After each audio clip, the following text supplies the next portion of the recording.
റബീഉൽ അവ്വൽ എന്ന അറബി മാസം നമ്മളിലേക്ക് വരാനിരിക്കുകയാണ്. ആ ഒരു മാസത്തോടൊപ്പം ഒട്ടനവധി ആചാരങ്ങളും അനാചാരങ്ങളും അതിന്റെ കൂടെ മുസ്ലിം സമൂഹത്തിലേക്ക് കൂട്ടിച്ചേർക്കപ്പെടാറുണ്ട്. 1400 വർഷങ്ങൾക്ക് മുൻപ് അഷ്റഫുൽ ഖൽക്കായ മുഹമ്മദ് മുസ്തഫ റസൂലുള്ളാഹി സല്ലല്ലാഹു അലൈഹി വസല്ലമയുടെ വഫാത്തിനെ കൊണ്ട് മദീനയും മക്കയും കരഞ്ഞ മാസമാണ് റബീഉൽ അവ്വൽ എന്ന മാസം. പക്ഷേ ആ മാസം വ്യത്യസ്തമായ ആരാധനകളെ കൊണ്ടും തുടർന്നങ്ങോട്ട് 300 കൊല്ലം ഇസ്ലാമിക ലോകത്ത് കേട്ടുകേൾവിയില്ലാത്ത പല അനുഷ്ഠാനങ്ങളെ കൊണ്ടും മുസ്ലിം സമൂഹത്തിലുള്ള പല ആളുകളും ആ മാസത്തെ ആഘോഷിക്കുന്നു എന്നുള്ളതൊരു വസ്തുതയാണ്. ആ അനാചാരങ്ങൾ എന്തൊക്കെ, അതും ഇസ്ലാമും തമ്മിൽ ബന്ധമുണ്ടോ എന്നിത്യാദി കാര്യങ്ങളെക്കുറിച്ചൊക്കെ ഇൻഷാ അല്ലാഹ് പിന്നീട് നമുക്ക് മനസ്സിലാക്കാം. സത്യത്തിൽ ആരായിരുന്നു പ്രവാചകൻ?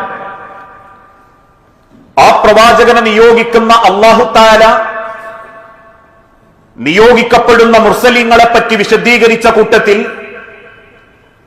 പ്രവാചകൻ സല്ലല്ലാഹു അലൈഹി വസല്ലമയെ കുറിച്ച് പരിചയപ്പെടുത്തിയത് ഹുവല്ലദീ ബഅസ ഫിൽ ഉമ്മീയീന റസൂലൻ മിൻഹും, അല്ലാഹുവാണ് നിങ്ങളിലുള്ള ഒരു നിരക്ഷരനായ, എഴുത്തോ വായനയോ സാഹിത്യപരമായ ഏതെങ്കിലും ഉന്നതമായ വാക്ചാതുര്യമോ ആ കാലഘട്ടത്തിലുള്ള ആളുകളെപ്പോലെ കൺകെട്ട് വിദ്യയോ ഇതൊന്നും അറിയാത്ത നിരക്ഷരനായൊരു പ്രവാചകനെ, നിങ്ങളിലുള്ള ഒരു പ്രവാചകനെ അല്ലാഹു തആല തെരഞ്ഞെടുത്തിരിക്കുന്നു. എന്തിനാണ് അല്ലാഹു തആല ഒരു നിരക്ഷരനായ പ്രവാചകനെ തെരഞ്ഞെടുക്കാനുള്ള കാരണം? അല്ലാഹു പറഞ്ഞു കൊടുക്കുന്ന ചില കാര്യങ്ങൾ ആ പ്രവാചകൻ ജനങ്ങൾക്ക് ബോധ്യപ്പെടുത്തി കൊടുക്കുമ്പോ ഒരു കാരണവശാലും ജനത പറയാൻ പാടില്ല ഇതൊക്കെ മുഹമ്മദിന്റെ വാക്ക. കാരണം മുഹമ്മദ് നല്ല പണ്ഡിതനാ, മുഹമ്മദ് അത്യാവശ്യം കഴിവും എഴുത്തുമൊക്കെയുള്ള, മറഞ്ഞ കാര്യങ്ങളെക്കുറിച്ചും കൺകെട്ടിനെക്കുറിച്ചുമൊക്കെ വിദ്യയുള്ള നല്ല അവഗാഹമുള്ള വ്യക്തിയാണെന്ന് ജനങ്ങൾ പറഞ്ഞ് അള്ളാഹുവിന്റെ വാക്കുകൾ ജനങ്ങൾ തിരസ്കരിക്കാതിരിക്കാൻ ഉമ്മീന റസൂലൻ മിൻഹും, അവരിൽ തന്നെയുള്ള എഴുത്തും വായനയും അറിയാത്തൊരു നിരക്ഷരനായ പ്രവാചകനെ അല്ലാഹു തആല തെരഞ്ഞെടുത്തു. എന്തിനു വേണ്ടി? യത്ലു അലൈഹിം ആയാതിഹി, അള്ളാഹുവിന്റെ ദൃഷ്ടാന്തങ്ങളെക്കുറിച്ച് ആ ജനങ്ങൾക്ക് ബോധ്യപ്പെടുത്തി കൊടുക്കാൻ, വയുസക്കീഹിം, എന്നിട്ടവരെ സംസ്കരിക്കാൻ, വയുഅല്ലിമുഹുൽ കിതാബ വൽ ഹിക്മ, റബ്ബ് അവതരിപ്പിച്ചു കൊടുക്കുന്ന തത്വജ്ഞാനവും ഹിക്മത്തുമൊക്കെ അവർക്ക് ബോധ്യപ്പെടുത്തി കൊടുത്ത് അവരുടെ ജീവിതത്തിന്റെ കൃത്യമായ രീതി, അള്ളാഹുവിന് ഇഷ്ടപ്പെട്ട രീതി അവർക്കറിയിച്ചു കൊടുക്കാൻ അള്ളാഹു തെരഞ്ഞെടുത്തയച്ചവനാണ് അള്ളാഹുവിന്റെ പ്രവാചകൻ. എന്നിട്ട് അല്ലാഹു തആല ഓർമ്മപ്പെടുത്തുന്നു, വഇൻ കാനൂ മിൻ ഖബ്ലു ലഫീ ളലാലിൻ മുബീൻ, കാരണം ആ ജനതയിൽപ്പെട്ട പലരും വഴികേടിലായിരുന്നു ജീവിച്ചിരുന്നത്. വഴി തെറ്റിപ്പോയൊരു ജനതയ്ക്ക് സന്മാർഗം കാണിച്ചു കൊടുക്കാൻ അള്ളാഹുവിന്റെ അരികിൽ നിന്നും റബ്ബ് നിശ്ചയിച്ചവരാണ് പ്രവാചകന്മാർ. ആ പ്രവാചകനിലെ അവസാനത്തെ പ്രവാചകൻ മുഹമ്മദ് മുസ്തഫ റസൂലുള്ളാഹി സല്ലല്ലാഹു അലൈഹി വസല്ലം, ആ ഹബീബായ നബിത്തങ്ങൾ ജനിച്ചത് റബീഉൽ അവ്വലിലാണ് എന്നതിന് ഇസ്ലാമിക ലോകത്ത് പ്രബലമായ യാതൊരു തെളിവുമില്ല. പക്ഷേ അള്ളാന്റെ ഹബീബായ നബിത്തങ്ങൾ വഫാത്തായത് റബീഉൽ അവ്വൽ 12-നാണ് എന്നുള്ളത് ഇസ്ലാമിക ലോകത്തെ പല ഗ്രന്ഥങ്ങളിലും രേഖപ്പെടുത്തപ്പെടുകയും ചെയ്തിട്ടുണ്ട്. ഇന്ന് ജന്മദിനം ആഘോഷിക്കുന്നവർക്ക് ആ ജന്മദിനം ഇന്ന ദിവസമാണ് എന്ന് തെളിയിക്കപ്പെടുന്ന ഒരു ഹദീസ് ഗ്രന്ഥങ്ങളും ഒരു സ്വഹീഹായ ഹദീസുകളും ഇസ്ലാമിക ലോകത്ത് ചർച്ച ചെയ്യപ്പെട്ടിട്ടില്ല. വഫാത്തിനെ കുറിച്ച് ചർച്ച ചെയ്യപ്പെട്ടിട്ടുണ്ട്. അതുകൊണ്ടാണ് ഇസ്ലാമിന്റെ മുൻകാലഘട്ടത്തിലുള്ള ചരിത്രമൊക്കെ പരിശോധിച്ചു നോക്കുമ്പോ റബീഉൽ അവ്വൽ എന്ന മാസത്തെ പറ്റിയൊക്കെ എവിടെയൊക്കെ പരാമർശിച്ചിട്ടുണ്ടോ അവിടെയൊക്കെ രേഖപ്പെടുത്തപ്പെട്ടത് മക്കയും മദീനയും കരഞ്ഞ ദിവസം, ഹബീബായ നബിത്തങ്ങൾ വഫാത്തായ ദിവസം എന്നാണ് ആ മാസത്തെക്കുറിച്ച് രേഖപ്പെടുത്തിയിട്ടുള്ളത്. പക്ഷേ ഇന്നത്തെ സാമൂഹികാന്തരീക്ഷത്തിൽ ആ തിരുദൂതൻ ഓർമ്മപ്പെടുത്തി കൊടുത്ത പല വാക്യങ്ങളും, ആ വാക്യങ്ങളെക്കുറിച്ച് പലരും ആക്ഷേപിക്കാറുണ്ട്. മുഹമ്മദ് പഠിപ്പിച്ചത് 6-ാം നൂറ്റാണ്ടുകാർക്ക് മാത്രമുള്ളതാണ്. ഒരു പർദ്ദ ധരിക്കുന്ന പെൺകുട്ടിയെ കണ്ടാൽ ആളുകൾ ആക്ഷേപിക്കും, ഇത് മുഹമ്മദിന്റെ മദ്രസ പട്ടന്മാര് 6-ാം നൂറ്റാണ്ടിലേക്ക് പഠിപ്പിച്ചതാ. സുന്നത്ത് കർമ്മം തുടങ്ങി എന്തിനേറെ മനുഷ്യന്റെ വിസർജ്യ കാര്യങ്ങളെക്കുറിച്ച് പോലും സംസാരിക്കുമ്പോ അവിടെ വെള്ളം ഉപയോഗിക്കണം, വെള്ളം കിട്ടാത്തവര് കല്ലെടുക്കണം, വെള്ളം ലഭിക്കാത്തവര് തയമം ചെയ്യണം, ഇത്യാദി ഇസ്ലാമിന്റെ ഓരോ കാര്യങ്ങളും പരിചയപ്പെടുത്തുമ്പോ പലരും ഇസ്ലാമിനെ ആക്ഷേപിക്കും. മുഹമ്മദ് നബിയുടെ ചരിത്രം 6-ാം നൂറ്റാണ്ടുകാർക്ക് മാത്രമുള്ളതാ. ആ ചരിത്രത്തിൽ നിന്ന് ഇന്നത്തെ ജനതയ്ക്ക്, ആധുനിക ജനതയ്ക്ക് യാതൊരുവിധ ചര്യയുമില്ല, ഒരു മാതൃകയുമില്ല എന്നാക്ഷേപിക്കുന്ന വ്യക്തികളുണ്ട്. പക്ഷേ ഇസ്ലാമിക ചരിത്രം കൃത്യമായി ബോധ്യപ്പെട്ടാൽ, കൃത്യമായി അത് പഠിക്കാൻ തയ്യാറായാൽ, ഈ ലോകത്ത് മനുഷ്യരാശി എന്നൊക്കെയുണ്ടോ ഏത് കാലഘട്ടത്തിലേക്കുമുള്ള മാതൃകയാണ് ഹബീബായ പ്രവാചകൻ സല്ലല്ലാഹു അലൈഹി വസല്ലമയുടെ ചരിത്രം. പ്രത്യേകിച്ച് നമ്മൾ ജീവിച്ചുകൊണ്ടിരിക്കുന്ന ഈ ആധുനിക കാലഘട്ടം ഏറെ സ്വാധീനം ചെലുത്തുന്ന ചരിത്രങ്ങളാണ് നബി സല്ലല്ലാഹു അലൈഹി വസല്ലമയുടെ ജീവിതത്തിൽ നിന്നും ഈ ജനതയ്ക്ക് ഇന്ന് ബോധ്യപ്പെടുത്താനും അവർക്ക് തിരിച്ചറിയാനുമുള്ള ചരിത്രങ്ങൾ. ഇന്ന് നമ്മൾക്കറിയാം, എല്ലാ രംഗത്തും ഇന്ന് മനുഷ്യൻ ജീർണിച്ചുകൊണ്ടിരിക്കുകയാണ്. വിശ്വാസരംഗം അങ്ങേയറ്റം ജീർണതയിലേക്ക് എത്തിക്കൊണ്ടിരിക്കുന്നു. അന്ധവിശ്വാസങ്ങൾ പെരുകുന്നു, അനാചാരങ്ങൾ കൂടുന്നു. ഓരോരുത്തരും മതത്തിന്റെ വക്താക്കളായി വേഷം കെട്ടി ഈ സമൂഹത്തെ ചൂഷണം ചെയ്തുകൊണ്ടിരിക്കുന്നു.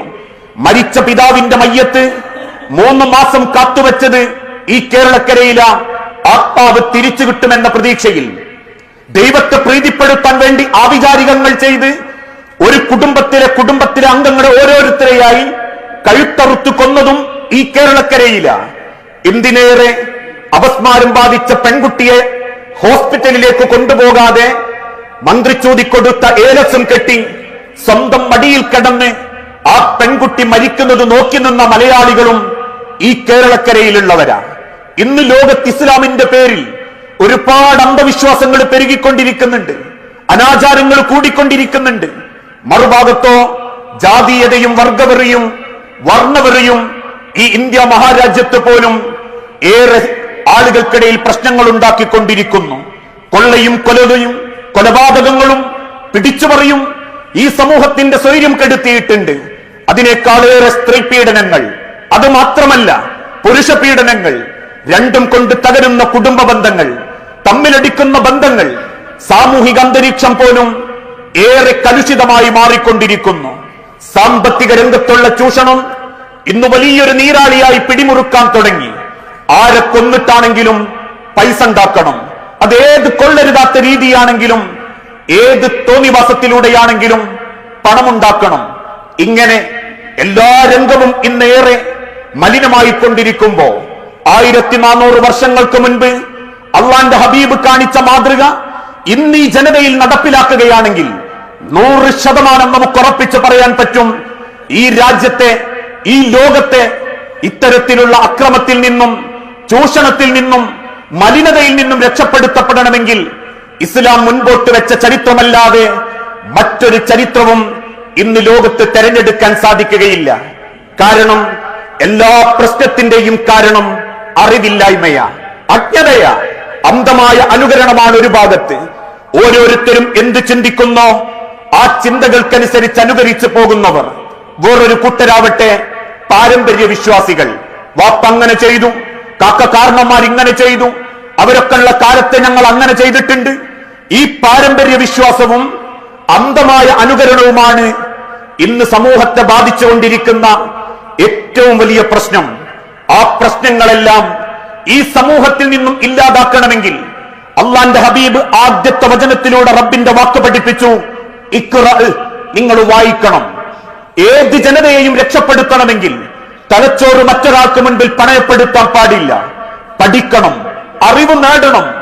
ഏത് മനുഷ്യന്റെയും വെളിച്ചം അറിവാണെന്ന് ലോകത്തിന്റെ ഹബീബായ നബി തങ്ങൾ ഈ ഉമ്മത്തിനെ ബോധ്യപ്പെടുത്തി കൊടുത്തു.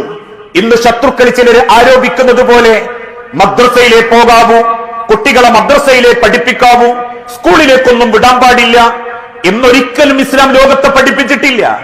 അള്ളാന്റെ തിരുദൂതൻ പഠിപ്പിച്ചിട്ടില്ല. മറിച്ച് അള്ളാന്റെ ഹബീബ് ഓർമ്മപ്പെടുത്തിയത്, വിശുദ്ധ ഖുർആനിന്റെ ആയത്തുകൾ ഓതിയിട്ട് സൂചിപ്പിച്ചത്, നിങ്ങൾ ആകാശത്ത് നോക്കുന്നില്ലേ, വാനലോകത്തെക്കുറിച്ച് പഠിക്കാൻ. നിങ്ങൾ ശരീരത്തെക്കുറിച്ച് പഠിക്കുന്നില്ലേ, ബയോളജിക്കലായിട്ട് പഠിക്കാൻ. വാനലോകത്തുള്ള സൂര്യചന്ദ്ര നക്ഷത്രങ്ങളെ പറ്റി പഠിക്കുന്നില്ലേ, ആ ലോകത്തെക്കുറിച്ച് പഠിക്കാൻ.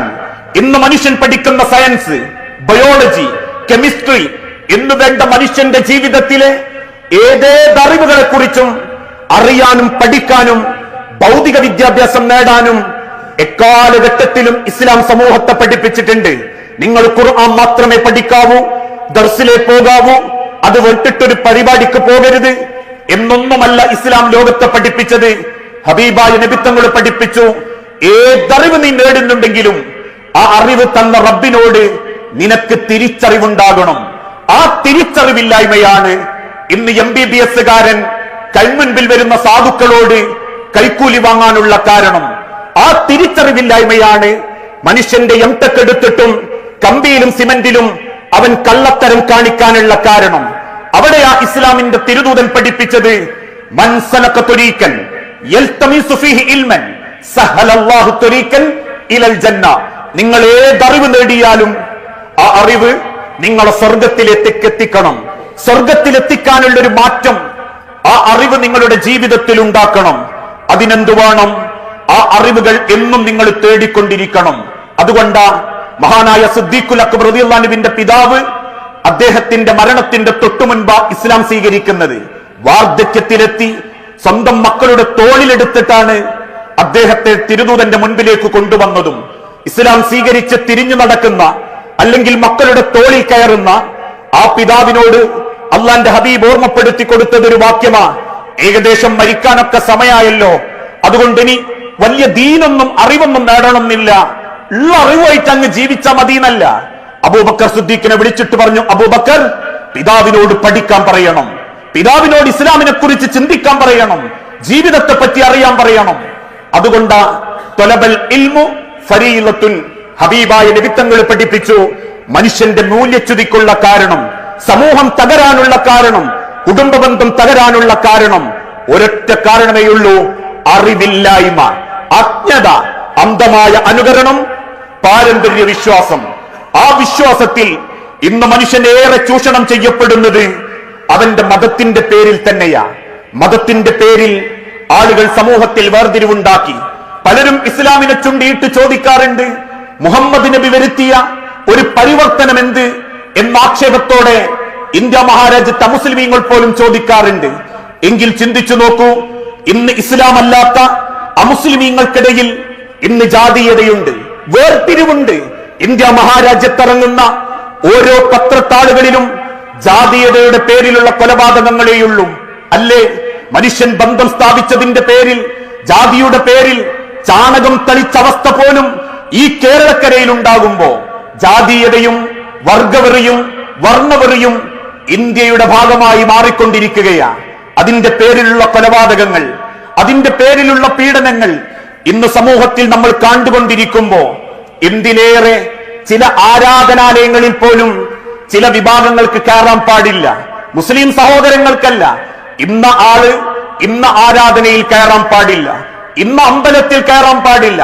കാരണം അത് ഇന്ന ക്ഷേത്രമാ, ഇത് അവരുടെ ക്ഷേത്രമാ, അവരിവിടെ കയറരുത്, ഇവരവിടെ കയറരുത്, അവൻ ഇവിടെ കല്യാണം കഴിക്കരുത് എന്നൊക്കെയുള്ള വർഗവെറിയും ജാതീയതയും മതത്തിന്റെ പേരിൽ ആളുകൾ പടച്ചുവിടുമ്പോ ആ വർഗവെറിയോ വർണ്ണവെറിയോ ഇല്ലാതെ കറുത്ത ബിലാലിനെയും വെളുത്ത അബ്ദുറഹ്മാൻ ഔഫിനെയും ഒരുപോലെ സ്നേഹിച്ച് ഒരേ തോളത്ത് കൈയിട്ട് മദീന പള്ളിയിലേക്ക് കൂട്ടിക്കൊണ്ടുപോയി ആ മനുഷ്യരോട് സമത്വത്തിന്റെയും ദൈവത്തിന്റെ മുൻപിൽ തുല്യരാണെന്ന് ബോധ്യപ്പെടുത്തി കൊടുത്ത ഒരു ചരിത്രമായിരുന്നു അള്ളാന്റെ ഹബീബായ നബിത്തങ്ങളുടെ ചരിത്രം.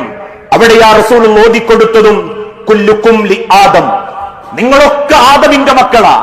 ആദമാവട്ടെ മിൻ തുറാബ്, മണ്ണിൽ നിന്നും സൃഷ്ടിക്കപ്പെട്ടവനുമാ. മറ്റൊരായത്തിലൂടെ അല്ലാഹു തആല തിരുതുനിലോട് കേൾപ്പിച്ചു, യാ അയ്യുഹന്നാസ്, ജനങ്ങളെ, ഇന്നാ ഖലഖനാകും മിൻ ദക്കരിൻ വ ഉൻസ, കറുത്തവനും വെളുത്തവനാണെങ്കിലും ധനാഢ്യനും ദരിദ്രനാണെങ്കിലും പാമരനും പുരോഹിതനാണെങ്കിലും തീർച്ചയായും നിങ്ങളൊക്കെ ഒരു ഉമ്മാക്കും വാപ്പാക്കും ഉണ്ടായവരാ. വെളുത്തവന് രണ്ടുമ്മ ഇല്ല, കറുത്തവർക്ക് രണ്ട് വാപ്പ ഇല്ല, അല്ലെങ്കിൽ വെളുത്തവർക്ക് ഒരു ഉമ്മ, അല്ലെങ്കിൽ മറ്റേതെങ്കിലും വേർതിരിവ്, പണക്കാരന് രണ്ട് വാപ്പ എന്ന അർത്ഥത്തിലല്ല. ഇന്നാ ഖലഖനാകും മിൻ ദക്കരിൻ വ ഉൻസ. നിങ്ങൾ ഒന്ന് ചിന്തിച്ചാൽ മതി, ഏതൊരു മനുഷ്യനും, അത് കറുത്ത ബിലാലിനും വെളുത്ത അബ്ദുറഹ്മാനാണെങ്കിലും ഒരു വാപ്പാക്കും ഉമ്മാക്കും ഉണ്ടായവര് തന്നെയാ. പിന്നെന്തിനാ റബ്ബ് നിങ്ങളെ വ്യത്യസ്ത ഗോത്രത്തിലും കുടുംബത്തിലും വ്യത്യസ്ത രീതിയിലൊക്കെ വളർത്താനുള്ള കാരണം? മിൻ ദക്കരിൻ വ ഉൻസ, അല്ലാഹു അങ്ങനെ സൃഷ്ടിച്ചതിനു ശേഷം വജഅൽനാകും ശുഊബൻ വ ഖബായില ലിതഅറഫു ഇന്ന അക്രമക്കും ഇൻദല്ലാഹി അത്ഖാക്കും. അങ്ങനെ വേർതിരിച്ച് അല്ലാഹു ഓരോ ഭാഗത്ത് ഓരോരുത്തരെയായി വളർത്തിയത് നിങ്ങളിൽ ആരാണ് ഏറ്റവും നല്ല സ്വഭാവത്തോടെ പെരുമാറുന്നത് എന്ന് അള്ളാഹുവിന് വീക്ഷിക്കാൻ വേണ്ടി. പലർക്കും നിറമേയുണ്ടാകൂ, സ്വഭാവം ഉണ്ടാവൂല. ചിലർക്ക് കളറേയുണ്ടാകൂ, സ്വഭാവം ഉണ്ടാവൂല. ചിലർക്ക് തറവാടയുണ്ടാകൂ, സ്വഭാവം ഉണ്ടാവൂല. ചിലർക്ക് പദവിയേയുണ്ടാകൂ, സ്വഭാവം ഉണ്ടാവൂല. ഇന്ന അക്രമക്കും ഇൻദല്ലാഹി അത്ഖാക്കും. നിങ്ങളിൽ അള്ളാഹ് ഏറ്റവും ഇഷ്ടപ്പെടുന്നത് വലിയ തറവാട്ടുകാരനെ, നല്ല കളറുള്ളവനെ അല്ല, അള്ളാഹുവിനെ ഭയപ്പെട്ടുകൊണ്ട് നന്മ പ്രവർത്തിച്ച് ബന്ധങ്ങളെ കൂട്ടിച്ചേർക്കുന്നവരെയാണ് അള്ളാഹു ഏറ്റവും കൂടുതൽ ഇഷ്ടപ്പെടുന്നത്. അതുകൊണ്ട് തന്നെ അള്ളാന്റെ തിരുദൂതനെ തൊട്ട് മുഹമ്മദ് നബിയെ തൊട്ട് ആവേശത്തോടെ നമുക്ക് പറയാൻ പറ്റും, റസൂലുള്ള പഠിപ്പിച്ച മതത്തിൽ ജാതീയതയില്ല, വർഗവെറിയില്ല, വർണ്ണവെറിയില്ല.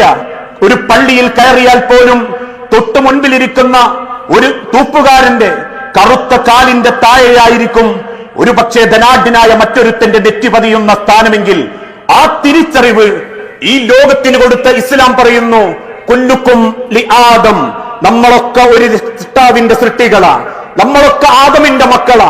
നമുക്കൊരു ദൈവമേയുള്ളൂ, നമുക്കൊരു അല്ലാഹുവേയുള്ളൂ. അല്ലാഹു എന്ന് അറബി പറയുന്നു, ഈശ്വരൻ എന്ന് സംസ്കൃതത്തിലേക്ക് രേഖപ്പെടുത്തുന്നു, കർത്താവെന്ന് ക്രിസ്തീയര് പറയുന്നു. മൂന്നാണെങ്കിലും ഒരൊറ്റ ദൈവം, എല്ലാം കാണുന്നൊരു ദൈവം, എല്ലാം അറിയുന്നൊരു റബ്ബ്. ആ റബ്ബിലേക്ക് നിങ്ങൾ മനസ്സ് ചേർത്താൽ അവിടെ ജാതീയതയില്ല, അവിടെ വർഗവെറി ഉണ്ടാവില്ല, അവിടെ മതത്തിന്റെ പേരിൽ ചൂഷണങ്ങൾ ഉണ്ടാവുകയില്ല. ജാതീയതയും വർഗവെറിയും ഉള്ളതുപോലെ തന്നെ ഈ മതത്തെ കേരളത്തിലുള്ള ചില ആളുകൾ വീണ്ടും ചൂഷണം ചെയ്യാൻ തുടങ്ങി. ജാറങ്ങളും മക്ബറുകളും കെട്ടി പള്ളിയിലേക്ക് ചേർത്തു, പള്ളിക്ക് വരുമാനമുണ്ടാക്കാൻ തുടങ്ങി. എന്തിന്? ലക്ഷ്യം ഒന്നു മാത്രം, പൈസ ഉണ്ടാക്കണം, പണമുണ്ടാക്കണം. ആവർത്തിച്ച് റബ്ബോർമ്മപ്പെടുത്തി, വഅന്നൽ മസാജിദ ലില്ലാഹ്, പള്ളി പടച്ചോനുള്ളതാ, അവിടെ നിങ്ങൾ നെറ്റിത്തടം ചേർത്ത് വെച്ച് അള്ളാഹുവിനോട് പ്രാർത്ഥിക്കണം. മറ്റൊരു ഭാഗത്ത് കെട്ടുകഥകൾ ഉണ്ടാക്കി ജാറങ്ങൾക്ക് പൊലിമ കൂട്ടാൻ തുടങ്ങി. റബ്ബിനേക്കാളും വലിയ കെട്ടുകഥക്കാരിറങ്ങി. മുദബ്ബിറുൽ ആലമാര, അങ്ങ് മണ്ണിന്റെ അടി കിടക്കുന്ന മടവൂരുകാരൻ. ആരാ മക്കളെ തരുന്നത്? മമ്പറത്തെ തങ്ങള്. ഇത്തരത്തിലുള്ള ചില വ്യാഖ്യാനങ്ങൾ കൊടുത്ത് മതത്തെ ആളുകൾ സ്വയം ചൂഷണത്തിന് വിധേയമാക്കിയപ്പോ അല്ലാഹു തആല വിശുദ്ധ ഖുർആനിലൂടെ റസൂലുള്ളയിലൂടെ പഠിപ്പിച്ചു, ഇദാ സഅലക ഇബാദി അന്നി ഫഇന്നി ഖരീബ്. റസൂലേ, ഞാൻ എവിടെ എന്ന് അവരോട് ചോദിച്ചാൽ ഞാൻ അവരുടെ അടുത്ത് തന്നെയുണ്ടെന്ന് പറയണം. അള്ളാഹുവിനെ തെരഞ്ഞ് ഒരിക്കലും ഒരു കബറിടത്തിലേക്ക് പോകരുതെന്ന് പറയണം. റബ്ബിനെ തെരഞ്ഞ് ഒരു മരത്തിനെയും കെട്ടിപ്പണരാൻ പോകരുതെന്ന് പറയണം. റബ്ബിനെ തെരഞ്ഞ് മറ്റേതെങ്കിലും മക്ബറുകളിലേക്ക് പോകരുതെന്ന് പറയണം. ഫഇന്നി ഖരീബ്, ഞാൻ അവരുടെ അടുത്ത് തന്നെയുണ്ട്. ഏത് ഘട്ടത്തിലും എന്റെ റബ്ബ് എന്റെ കൂടെയുണ്ടെന്ന ബോധമുണ്ടാക്കേണ്ടതിന് പകരം ആ റബ്ബിലേക്ക് എത്തണമെങ്കിൽ ജാറം വഴി പോണം, മക്ബറ വഴി പോണം, ഔലിയാക്കന്മാര് വഴി പോണം എന്നൊക്കെ പറഞ്ഞും ചില ആളുകൾ ചൂഷണം ചെയ്തു. ആ ചൂഷണമാണ് ഇന്ന് ജാറത്തിന്റെ മറവിൽ നടന്നുകൊണ്ടിരിക്കുന്നതും. രണ്ടാണെങ്കിലും അള്ളാന്റെ ഹബീബായ നബിത്തങ്ങൾ പഠിപ്പിക്കാത്തതാ. അതിന്റെ പേരിലാ മുസ്ലിം സമൂഹം ഭിന്നിച്ചത്. റസൂലുള്ള ചെയ്യാത്തത് ചെയ്യുമ്പോ നല്ലതല്ലേ എന്ന കാരണത്തിന്റെ പേരിൽ മുസ്ലിം സമൂഹം ഭിന്നിക്കാൻ തുടങ്ങി. ആ ഭിന്നിപ്പ് മാറണമെങ്കിൽ ഒരൊറ്റ ഒരു മാതൃകയേയുള്ളൂ. ഹബീബായ നബിത്തങ്ങൾ എന്ത് പഠിപ്പിച്ചോ അത് മതി. കാരണം ആ പ്രജയേക്കാൾ, ആ അടിമയേക്കാൾ അള്ളാഹുവിനെ സ്നേഹിച്ച, റബ്ബുമായി സംസാരിച്ച മറ്റൊരു പ്രവാചകൻ ഇല്ല എങ്കിൽ നബി സല്ലല്ലാഹു അലൈഹി വസല്ലമ കാണിച്ചു തന്ന മാർഗത്തിലൂടെ മുൻപോട്ട് പോകാൻ സാധിക്കണം. അതാണ് റബീഉൽ അവ്വലിൽ നിന്ന് നമുക്ക് ഉൾക്കൊള്ളാനുള്ള പാഠം. ആ തിരിച്ചറിവാണ് പ്രവാചക സ്നേഹം. ആ സ്നേഹത്തിന് ജീവിതത്തിലും പ്രസക്തിയുള്ളൂ, സമൂഹത്തിനും മാതൃകയുള്ളൂ. അല്ലാതെ തോരണങ്ങൾ തൂക്കിയും മൂക്കുമുട്ട ഉച്ചഭാഷിണികൾ പ്രകമ്പനം കൊള്ളിച്ചും മൂക്കുമുട്ട ഭക്ഷണം കഴിച്ചും 10,000ങ്ങളുടെ ബൾബുകൾ കത്തിച്ചും ആളുകൾക്കിടയിൽ അലോസരങ്ങൾ ഉണ്ടാക്കുന്നതിനേക്കാൾ അള്ളാന്റെ തിരുദൂതൻ പഠിപ്പിച്ച ജാതീയതയില്ലാത്ത, വർഗവെറിയില്ലാത്ത, മനുഷ്യന് പരസ്പരം സ്നേഹിക്കാൻ പഠിപ്പിക്കുന്ന ആ മാതൃകയിൽ നിന്ന് ഹബീബായ നബി തങ്ങളോട് ചേർന്ന് നിൽക്കാൻ സാധിക്കണം. അതിനേ വിജയമുണ്ടാകൂ. അതാണ് പ്രവാചക മാതൃകയും. ആ തിരിച്ചറിവാണ് ഈ ഒരു മാസത്തിലേക്ക് പ്രവേശിക്കുമ്പോ നമുക്കുണ്ടാവേണ്ട ഏറ്റവും വലിയ മാറ്റം. അങ്ങനെ സ്വാധീനം ചെലുത്തുന്ന ഒരു പ്രവാചക ചരിത്രത്തെയായിരിക്കണം ഈ സമൂഹത്തിന് നമ്മൾ അവതരിപ്പിക്കേണ്ടതും കാണിച്ചു കൊടുക്കേണ്ടതും. അങ്ങനെ ചിന്തിക്കുന്ന, പ്രവർത്തിക്കുന്ന യഥാർത്ഥ മുഅ്മിനീങ്ങളിൽ അള്ളാഹു നമ്മളെ എല്ലാവരെയും ഉൾപ്പെടുത്തി അനുഗ്രഹിക്കുമാറാകട്ടെ.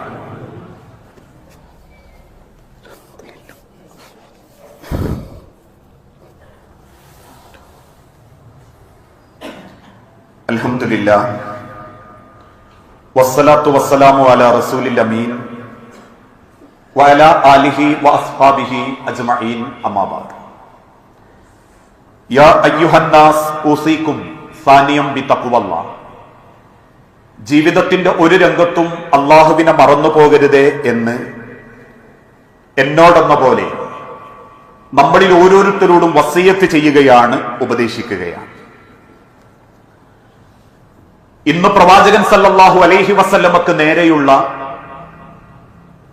മറ്റൊരു ആരോപണമാണ് മുഹമ്മദ് നബി പഠിപ്പിച്ച മതം അസഹിഷ്ണുതയുടെ മതമാണ്, ഇസ്ലാം മാത്രമേ ശരിയുള്ളൂ, അല്ലാത്തവരോടൊക്കെ ശത്രുതാ മനോഭാവത്തോടുകൂടി പെരുമാറണം, അതുകൊണ്ട് തന്നെയാണ് മുസ്ലിമീങ്ങളിൽ പലരും അങ്ങനെയാവാനുള്ള കാരണം എന്ന ഒരു ആരോപണം നബി സല്ലല്ലാഹു അലൈഹി വസല്ലമക്കു നേരെ ശത്രുക്കൾ ഉന്നയിക്കാറുണ്ട്. ഒരുപക്ഷെ യഥാർത്ഥത്തിൽ ഇസ്ലാമിക ചരിത്രം ബോധ്യപ്പെടാത്ത, അതല്ലെങ്കിൽ സോഷ്യൽ മീഡിയയിലിരുന്ന് മുസ്ലിം പേരുകൾ വെച്ച് ഫാസിസക്കാരന് വേണ്ടി പണിയെടുക്കുന്ന ചില ആളുകളുടെ യൂണിവേഴ്സിറ്റിയിൽ നിന്നാണ് ചില മുസ്ലിം വിരോധികളും മുസ്ലിം സമൂഹത്തിലെ നിരീശ്വരവാദികളും അവരുടെ ഇസ്ലാമിനെ ചർച്ച ചെയ്യാറുള്ളത്. ആ സോഷ്യൽ മീഡിയയിൽ ഇസ്ലാമിനെ കുറ്റം പറയുന്നവരുടെ യോഗ്യത എന്താ? വിവാഹം കഴിച്ചു, പെണ്ണ് തൊലാക്ക് ചോദിച്ചു വാങ്ങിച്ചു, അതോടുകൂടി ഇസ്ലാമിനോട് വെറുപ്പ്. ഇങ്ങനെയുള്ള ദുനിയാവിന്റെ കാര്യങ്ങളുടെ പേരിൽ ഒരു മൈക്കും കെട്ടി വാട്സപ്പ് യൂണിവേഴ്സിറ്റി നടത്തുന്നവരുടേതല്ല ഇസ്ലാം. മറിച്ച് അള്ളാഹുവിന്റെ തിരുദൂതന്റെ ചരിത്രം പരിശോധിച്ചു നോക്കുമ്പോ ഒരിക്കലും അമുസ്ലിമീങ്ങളോട് ശത്രുക്കളായി കാണാനോ ശത്രുതാ മനോഭാവത്തോടുകൂടി പെരുമാറാനോ ഇസ്ലാം പഠിപ്പിച്ചിട്ടില്ല. ആദ്യമായി ഒരു അമുസ്ലിമായ ജൂതന്റെ മയ്യത്ത് കൊണ്ടുപോകുമ്പോ തലപ്പാവൂരി ആ മയ്യത്തിനോട് ആദരവ് കാണിച്ചു കൊടുത്ത ഒരു പ്രവാചകനുണ്ടെങ്കിൽ, ഒരു മതമുണ്ടെങ്കിൽ അത് ഇസ്ലാമിലെ പ്രവാചകൻ മുഹമ്മദ് മുസ്തഫ റസൂലുള്ളാഹി സല്ലല്ലാഹു അലൈഹി വസല്ലമയാണ്. അതിനേക്കാളേറെ നജ്റാനിൽ നിന്നും വന്ന ക്രിസ്തീയ വിഭാഗത്തിൽപ്പെട്ട ആളുകൾക്ക് വേണ്ടി ആരാധനക്ക് സ്ഥലമില്ലാതെ അവർ വിഷമിക്കുന്നത് കണ്ടപ്പോ മദീന പള്ളി തുറന്നുകൊടുത്ത് ആരാധനാ സ്വാതന്ത്ര്യം അനുവദിച്ച് അവർക്ക് വേണ്ട സൗകര്യങ്ങളെല്ലാം ഒരുക്കിക്കൊടുത്തൊരു പ്രവാചകൻ മുഹമ്മദ് മുസ്തഫ റസൂലുള്ളാഹി സല്ലല്ലാഹു അലൈഹി വസല്ലമയാണ്. അള്ളാഹുവിന്റെ വിശുദ്ധ ഖുർആൻ പോലും ഓർമ്മപ്പെടുത്തുന്ന ഒരു വാക്കുണ്ട്, ലക്കും ദീനുക്കും വലിയ ദീൻ. അവർക്ക് അവരുടെ മതം, നമുക്ക് നമ്മളുടെ മതം. ആ വാക്കിനെയാ ചിലര് ദുർവ്യാഖ്യാനം ചെയ്തത്. അവർക്ക് അവരുടെ മതം എന്ന് പറഞ്ഞാൽ അവരുടെ മതപരമായ ആഘോഷങ്ങൾ നടക്കട്ടെ, അവരാഘോഷിക്കട്ടെ. അവരുടെ മതത്തിന്റെ ഉള്ളിൽ നിന്ന് അവർക്ക് എന്തൊക്കെ ആഘോഷങ്ങളുണ്ടോ അവരത് ചെയ്യട്ടെ. മനുഷ്യ സൗഹാർദ്ദം നല്ലതാ. ഒരു മുസ്ലിം റോഡരികിൽ പരിക്കേറ്റ് വീണാൽ അവനെ സംരക്ഷിക്കണം, അവനെ തോളിലേറ്റണം, അവന് ബ്ലഡ് കൊടുക്കണം. ലക്കും ദീനുക്കും വലിയ ദീൻ. എന്നാൽ നിങ്ങൾക്ക് നിങ്ങളുടെ മതം, നിങ്ങളുടെ മതത്തിൽ ആഘോഷങ്ങളുണ്ടോ നിങ്ങൾ അത് ചെയ്തോളൂ. നിങ്ങളുടെ മതത്തിൽ എന്തൊക്കെ തിരുദൂതൻ പഠിപ്പിച്ചോ നമ്മൾ അത് ചെയ്തോളൂ. അതെങ്ങനെയാ വർഗീയതയാവുക? അതെങ്ങനെയാ ഒരു ശത്രുതയാവുക? അമ്പലങ്ങളിൽ പോകാൻ മാലയിട്ടവനോട് അതേ മഹത്വത്തോടെ പെരുമാറുന്നവനും പള്ളിയിലേക്ക് പോകാൻ വേണ്ടി സമ്മതം ചോദിക്കലും തലമറക്കലും എങ്ങനെയാ രണ്ടും വർഗീയതയായി മാറുക? അവിടെയാണ് ചില വാട്സപ്പ് യൂണിവേഴ്സിറ്റിയിലെ നിരീശ്വരവാദികൾ ഇസ്ലാമിനെ അടർത്തിയെടുത്ത് കൊഞ്ഞനം കുത്തിക്കുന്നത്. അതോടൊപ്പമുള്ള മറ്റൊരാരോപണമാണ്, ഇസ്ലാം മുസ്ലിമീങ്ങളോട് കൽപ്പിച്ചിട്ടുണ്ട് കണ്ടടത്ത് വെച്ച് കാഫിറിനെ അമുസ്ലിമിനെ കൊല്ലണം. ആ ഒരു വാക്ക് മാത്രം രേഖപ്പെടുത്തിയിട്ട് ചില ആളുകൾ പറയും, കണ്ടോ ഒരു അമുസ്ലിം അതല്ലെങ്കിൽ ഇസ്ലാമല്ലാത്ത ഒരാളെ കണ്ടാൽ മുസ്ലിങ്ങളോട് പറയുന്നത് അവിടെ വെച്ച് കൊല്ലണം എന്നാ. ഈ ഒരു ആയത്തിന്റെ നിർവചനം പോലും ഖുർആനിൽ നിന്ന് തിരയാത്ത ചില മുസ്ലിം ചെറുപ്പക്കാരും ഈ നിരീശ്വരവാദികളുടെ വായിൽ പെട്ടുപോയിട്ടുണ്ട്. ഈ ആയത്ത് അവതരിക്കാനുള്ള കാരണം യുദ്ധക്കളത്തിലാണ്. യുദ്ധവുമായി ബന്ധപ്പെട്ട ചരിത്രം പറയുമ്പോ വിശുദ്ധ ഖുർആനിലൂടെ അല്ലാഹു തആല ഓർമ്മപ്പെടുത്തി, വഖാതിലൂ ഫീ സബീലില്ലാ, നിങ്ങൾ അല്ലാഹുവിന്റെ മാർഗത്തിൽ യുദ്ധത്തിനിറങ്ങണം. എപ്പോ ഇറങ്ങണം? എല്ലാ രാജ്യങ്ങളും വെട്ടിപ്പിടിക്കാൻ ഇറങ്ങണം എന്നല്ല. അല്ലദീന യുഖാതിലൂനകും, നിങ്ങളോട് അവർ യുദ്ധത്തിന് വന്നാൽ, നിങ്ങളോട് അവർ യുദ്ധത്തിന് വരികയും നിങ്ങളെ കൊല്ലാക്കൊല ചെയ്യാനും അവര് വരികയാണെങ്കിൽ അവരോട് നിങ്ങൾ തിരിച്ച് യുദ്ധത്തിനിറങ്ങണം.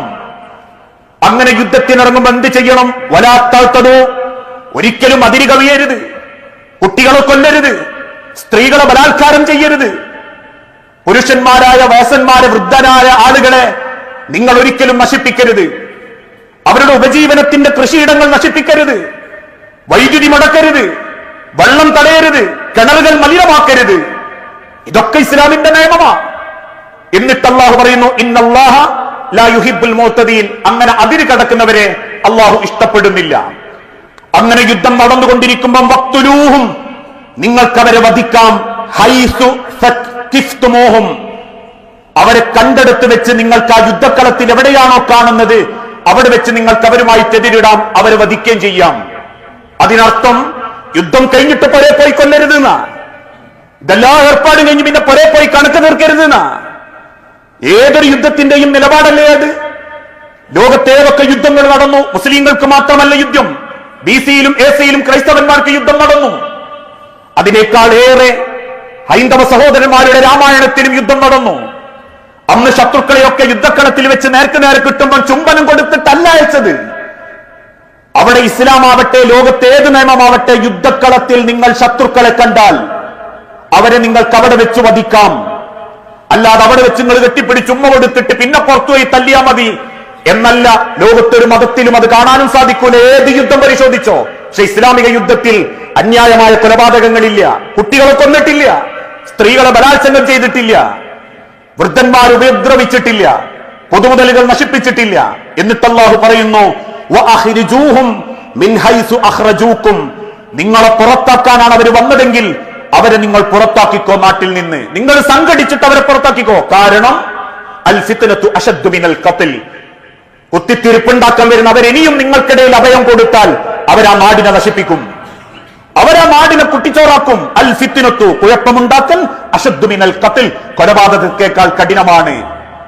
അവരെ നിങ്ങൾ വിട്ടേച്ചു പോകുമ്പോൾ, നിങ്ങൾക്കിടയിൽ തന്നെ അവരെ നിങ്ങൾ വിട്ടേച്ചു പോകുമ്പോൾ അവരടങ്ങിയിരിക്കൂല, അവരഭിനയിക്കും നിങ്ങളെ കൂടെ ഉണ്ട് എന്ന്. പക്ഷെ ഉള്ളിൽ അവർ പണിയെടുത്തുകൊണ്ടിരിക്കും. ഇന്ന് രാജ്യങ്ങളിലൊക്കെ നമ്മൾ കണ്ടല്ലോ, ഏതൊക്കെ ചരിത്രത്തിൽ ഒരു രാജ്യത്തെ ഒറ്റിക്കൊടുത്തവരാരാ? അഭയം കൊടുത്ത് കൂടെ ചേർത്ത് ആ രാജ്യത്ത് പിടിക്കപ്പെട്ടിട്ടും അവർക്ക് ആ നിലക്കൊക്കെ ചെയ്തെടുത്തിട്ടും പിന്നെ ഉള്ളിലിരുന്നിട്ട് കുത്തിത്തിരിപ്പുണ്ടാക്കി ഫിത്തിനുണ്ടാക്കുന്നവരെ നാട്ടിൽ വെച്ചേക്കരുത്, അവരെ നിങ്ങൾ പുറത്താക്കിക്കോ. നിങ്ങളെ പുറത്താക്കാൻ കാത്തിരുന്നവരായിരുന്നു അവർ. ഇത് യുദ്ധക്കളത്തിൽ യുദ്ധവുമായി ബന്ധപ്പെട്ട് അവതരിപ്പിക്കപ്പെട്ട ഈ ആയത്തിലെ വഖ്തുലൂഹും ഹൈസു സഖിഫ്തുമൂഹും എന്നൊരു കോട്ടിങ്സ് മാത്രം എടുത്തിട്ട് ചില മുസ്ലിം നാമധാരികള് അതല്ലെങ്കിൽ അമുസ്ലിങ്ങൾ പറയും, കണ്ടോ കണ്ടെടുത്ത് വെച്ച് കൊല്ലാൻ പറഞ്ഞിട്ടുണ്ട്. ഇസ്ലാമിന് അതിന്റെ ശരിയായ സ്രോതസ് എന്ന് പഠിക്കുമ്പോ ഇത്ര മനോഹരമായ ഒരു മതം, ഇത്ര സ്നേഹ സമ്പന്നതയോടുകൂടി മനുഷ്യരോട് ഇടപെട്ട മതം ലോകത്ത് വേറല്ല. അതുകൊണ്ട് തന്നെയാണ് ഇന്നും ഇസ്ലാമിനെ കൊഞ്ഞനം കുത്തുന്ന പലരും ഇസ്ലാമിനെ ശരിക്ക് പഠിക്കാൻ ഇറങ്ങുമ്പോ ആ പ്രവാചകൻ സല്ലല്ലാഹു അലൈഹി വസല്ലമയുടെ അനുയായിയായി മാറുന്നതും. ഇനിയും സ്വാധീനിച്ച ഒരുപാട് രംഗങ്ങളുണ്ട്. ഇൻഷാ അല്ലാഹ് വരാനിരിക്കുന്ന ഖുതുബയിലൂടെ നമുക്ക് മനസ്സിലാക്കാം. ആ പ്രവാചക സ്നേഹം നമ്മൾ പ്രകടിപ്പിക്കേണ്ടത് ഈ കാര്യങ്ങളൊക്കെ ജനങ്ങൾക്ക് ബോധ്യപ്പെടുത്തുന്ന കോലത്തിൽ അവതരിപ്പിച്ചുകൊണ്ടാണ്. അത് ഈ മാസത്തിൽ തന്നെ അവതരിപ്പിച്ചു കൊടുത്താലും ഏത് മാസത്തിലാണെങ്കിലും അത് ജനങ്ങൾക്ക് അറിയിച്ചു കൊടുക്കേണ്ടതിന് പകരം കുറെ തോരണങ്ങൾ തൂക്കിയും രാത്രികാലം ആളുകൾ കൂട്ടം കൂടിയിരുന്ന് ടിഷൽ നൈറ്റ് സംഘടിപ്പിച്ചിട്ടും റോഡ് ബ്ലോക്ക് ആക്കിയിട്ടുമല്ല. അത് പറയുമ്പം ചില ആളുകൾ ആക്ഷേപിക്കും, കുറ്റപ്പെടുത്തും, പ്രവാചക സ്നേഹം ഇല്ലാത്തവനായി മാറും. പക്ഷേ യഥാർത്ഥത്തിൽ ഇസ്ലാമിനെ ഇനി നമ്മൾ അവതരിപ്പിക്കേണ്ടതും ലോകത്തിന്റെ ഹബീബ നബിത്തങ്ങളെ പരിചയപ്പെടുത്തേണ്ടതും ഈ ശരിയായ നിലപാടുകളിലൂടെയാണെങ്കിൽ, അതിന് ഓരോരുത്തരും ആരോഗ്യവും പള്ളിയും അവരെ സമ്പത്ത് ഉപയോഗിച്ചിട്ടുണ്ടെങ്കിൽ, ഇന്ന് ശത്രുക്കളാൽ മലിനമാക്കപ്പെട്ടുകൊണ്ടിരിക്കുന്ന ഇസ്ലാമിലെ പല കാര്യങ്ങളെയും ആർജവത്തോടെ നമുക്ക് സമൂഹത്തിന് മുന്നിൽ അവതരിപ്പിക്കാൻ പറ്റും. ഒരൊറ്റ ചെറുപ്പക്കാരനും ആ വാട്സപ്പ് യൂണിവേഴ്സിറ്റിയിൽ നിന്ന് ഇതീം പഠിച്ച് ഒരു മതവിരോധിയാവൂല.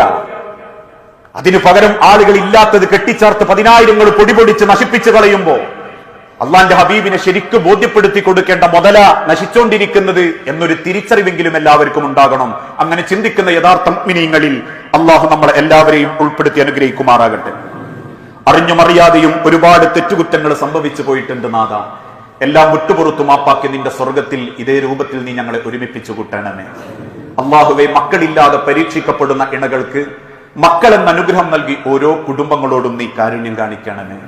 അള്ളാഹുവെ, ചെറുതും വലുതുമായ പല അസുഖങ്ങളിലും ഏറെ പ്രയാസപ്പെടുന്നവരുണ്ട് നാഥ. എല്ലാ അസുഖങ്ങളും എളുപ്പം ശിഫ നൽകി ആഫിയത്തോടെ ദീർഘായുസ്സോടെ ജീവിക്കാൻ ഞങ്ങളിൽ ഓരോരുത്തർക്കും നീ തൗഫീക്ക് നൽകണമേ. അല്ലാഹുമ്മ ഗ്ഫിർ ലിൽ മുഅ്മിനീന വൽ മുഅ്മിനാത്ത് അൽ മുസ്ലിമീന വൽ മുസ്ലിമാത്ത് അൽ അഹ്യാഉ മിൻഹും വൽ അംവാത്ത് ഇന്നക മുജീബുദ് ദഅവാതി യാ ഖാദിയൽ ഹാജാത്ത്. അല്ലാഹുമ്മ അഇസ്സൽ ഇസ്ലാമ വൽ മുസ്ലിമീൻ വഅദില്ല ശിർക വൽ മുശ്രികീൻ. അല്ലാഹുമ്മ അജിർനാ മിനൻ നാർ. അല്ലാഹുമ്മ അജിർനാ മിനൻ നാർ. അല്ലാഹുമ്മ അജിർനാ മിനൻ നാർ. അള്ളാഹുവെ, പ്രവർത്തിക്കണമെന്ന് വസിയത്ത് തന്നവരുണ്ട്. അസുഖം ബാധിച്ച് അങ്ങേയറ്റം പ്രയാസപ്പെടുന്നവർ നാഥ, ഏറ്റവും എളുപ്പത്തിൽ ഹൈറായ അവസ്ഥയിലേക്ക് എത്തിക്കുകയും ദീർഘായുസ്സോടെ ആഫിയത്തോടെ ജീവിക്കാൻ ഓരോരുത്തർക്കും നീ തൗഫീക്ക് നൽകണമേ. മരിച്ചുപോയ സഹോദരി സഹോദരന്മാർ, മാതാപിതാക്കൾ, മക്കൾ, ഭാര്യമാർ, ഭർത്താക്കന്മാർ എല്ലാവരുടെയും ഖബർ നീ വിശാലമാക്കുകയും അവരെയും ഞങ്ങളെയും ജന്നാത്തുൽ ഫിർദൗസിൽ ഒരുമിപ്പിച്ചു കൂട്ടുകയും ചെയ്യണമേ. ലോകത്തിന്റെ നാനാഭാഗത്ത് പരീക്ഷിക്കപ്പെട്ടുകൊണ്ടിരിക്കുന്ന സഹോദര വിശ്വാസികൾക്ക്, ഗസയിലടക്കമുള്ള ഞങ്ങളുടെ സഹോദരങ്ങൾക്ക് ഏറ്റവും വലിയ സമാധാനവും സംരക്ഷണവും നൽകി ഓരോ ജനതയോടും നീ കാരുണ്യം കാണിക്കണമേ. റബ്ബനാ ആതിനാ ഫിദ്ദുനിയ ഹസന വഫിൽ ആഖിറതി ഹസനത വഖിനാ അദാബന്നാർ.